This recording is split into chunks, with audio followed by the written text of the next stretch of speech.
Ecco la situazione meteorologica. 2 perturbazioni interessano la Liguria in questo fine settimana, con conseguenti vento forte, pioggia e nevicate anche a quote molto basse, soprattutto nell'estremo ponente. Nel pomeriggio e in serata estensione delle precipitazioni deboli o moderate a tutta la regione, ma sempre in modo intermittente ed intervallate da alcune pause. Solo sui versanti padani centro-occidentali la quota neve sarà in calo fino al fondovalle, per il resto invece al di sopra dei 700-800 metri.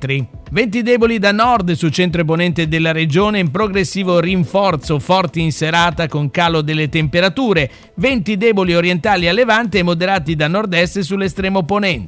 Mare stirato sotto costa, in generale mosso al largo, e temperature massime in calo, specialmente sul settore centrale e nelle aree interne, ovunque non oltre gli 11 gradi. Per domani, sabato 24 gennaio, la limite prevede ancora precipitazioni a carattere intermittente con neve fino ai fondovalli sui versanti padani e temporanea pausa precipitativa nelle ore centrali della giornata. Attenzione poi, perché tra il tardo pomeriggio e la serata i rovesci nevosi saranno anche intensi e interesseranno tutti i versanti padani fino a fondovalle. Possibile pioggia mista a neve in alcuni tratti della costa compresa tra Genova e Savona, pioggia a carattere di rovescio sugli altri settori, in particolare sulla riviera di Levante.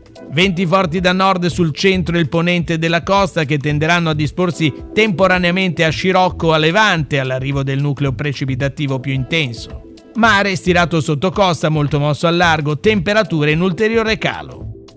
Terminiamo con un cenno alla previsione per domenica 25 gennaio, giornata molto variabile. Nelle aree interne rischio di rovesci anche nevosi fino a quota bassa, alternati però a pause asciutte e anche a qualche schiarita.